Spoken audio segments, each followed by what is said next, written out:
Assalamualaikum warahmatullahi wabarakatuh.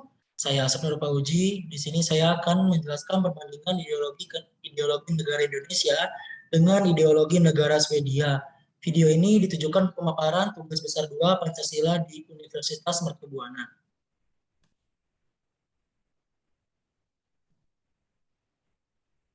Latar belakang.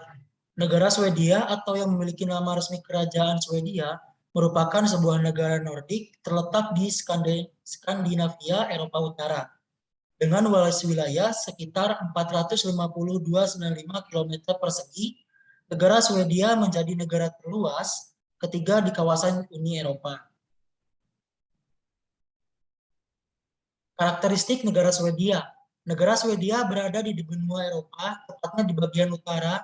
Negara ini terbagi menjadi tiga jenis iklim, yakni iklim laut di bagian selatan, iklim lembab pada bagian tengah, dan iklim subarktik yang berada di bagian utara. Penduduk negara Swedia, jumlah populasi penduduk negara Swedia berkisar 10 juta jiwa dan paling banyak menghuni bagian selatan Swedia. Sebagian besar penduduknya tinggal di kawasan urban atau perkotaan. Perekonomian dan sumber daya alam negara Swedia termasuk negara terkaya ketujuh di dunia dengan standar hidup penduduknya yang tinggi. Sumber daya alam andalan negara ini berasal dari kayu dan besi yang juga menjadi basis sumber daya ekonomi, terutama dalam perdagangan luar negeri Swedia. Sistem kenegaraan Swedia.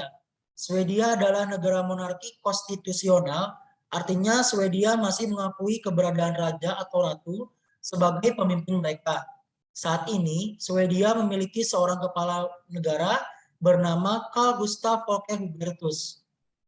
Badan legislatif negara ini berupa Riksdag, yaitu suatu parlemen yang berisi anggota orang-orang dari beragam partai, misalnya Partai Liberal, Moderat, dan Kristen Moderat.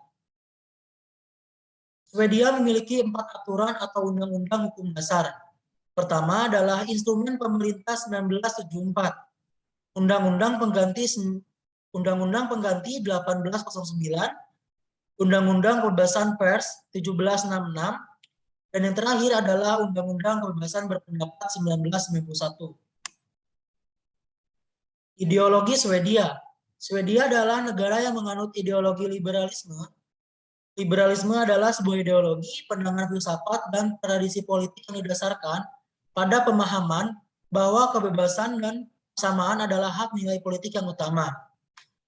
Kebebasan yang dimaksud adalah kebebasan untuk bertempat tinggal, kemerdekaan pribadi, hak untuk menentang penindasan, serta hak untuk mendapatkan perlindungan pribadi dan hak milik. Selain itu, liberalisme juga didefinisikan sebagai suatu paham yang menghendaki adanya kebebasan individu, baik dalam bidang ekonomi, politik, ilmu pengetahuan, kebudayaan, agama, maupun kebebasan sebagai warga negara dinamakan liberalisme. Perbedaan ideologi liberalisme Swedia dan ideologi Pancasila. Ciri-ciri ideologi Pancasila adalah berasal dari falsafah hidup masyarakat, berdasarkan ketuhanan yang Maha Esa, menganut sistem pemerintah demokrasi Pancasila, menerapkan sistem pemerintah dalam semua aspek kehidupan berdasarkan hukum, dan bersifat terbuka, kreatif, dan dinamis. Sedangkan ideologi liberalisme adalah ideologi yang menjunjung tinggi hak individu. Semua aspek kehidupan berbangsa dan bernegara harus memperhatikan kebebasan individu. Ciri-ciri ideologi liberalisme adalah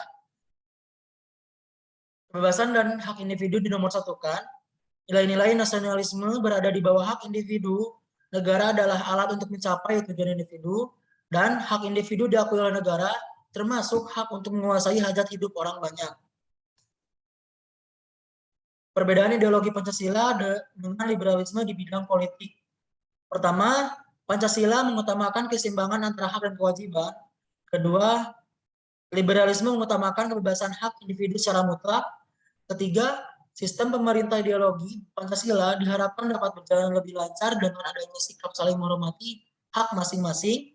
Yang keempat, sistem pemerintah dengan ideologi liberalisme, negara tidak berhak mengganggu hak individu, sehingga individu yang memiliki kekuasaan dan kelas ekonomi lebih tinggi mempunyai hak lebih besar dibandingkan yang lain. Perbedaan ideologi Pancasila dengan liberalisme di bidang agama. Ideologi Pancasila berdasarkan pada 5 sila dalam Pancasila. Sila pertama, Pancasila menyatakan bahwa Indonesia berdasarkan ketuhanan yang Maha Esa. Paham ateis atau paham yang tidak mempercayai adanya Tuhan tidak diterima dalam ideologi Pancasila. Ideologi liberalisme membebaskan penduduknya untuk memilih. Penduduknya dapat memilih untuk meyakini Tuhan atau memilih menjadi ateis. Kebebasan memilih ini juga dianggap sebagai wujud kebebasan hak individu yang sangat dijunjung tinggi oleh liberalisme. Terakhir, perbedaan ideologi Pancasila dengan liberalisme di bidang sosial dan ekonomi. Ekonomi ideologi Pancasila menghargai adanya kesamaan hukum dan kebebasan hak individu yang dibatasi. Maka Indonesia melalui ideologi Pancasilanya sangat menghormati keberagaman seperti suku, ras, agama, budaya, dan warna kulit. Ideologi liberalisme tidak demikian karena liberalisme menganut kebebasan individu yang mutlak, sehingga penduduk dengan komunitas terbesar akan lebih dihargai daripada penduduk minoritas. Ideologi Pancasila juga mengatur hak atas kepemilikan suatu yang menguasai hajat hidup orang banyak seperti air dan orang tambang. Tidak ada individu yang menguasainya untuk kepentingan diri sendiri. Dalam ideologi liberalisme, individu dapat menguasai hal-hal penting negara, maka individu yang menguasainya akan menjadi pengusaha. Sekian pemaparan tentang materi perbedaan ideologi Pancasila dan ideologi yang dianut oleh negara Swedia. Mohon maaf bila ada kekurangannya. Terima kasih. Wassalamualaikum warahmatullahi wabarakatuh.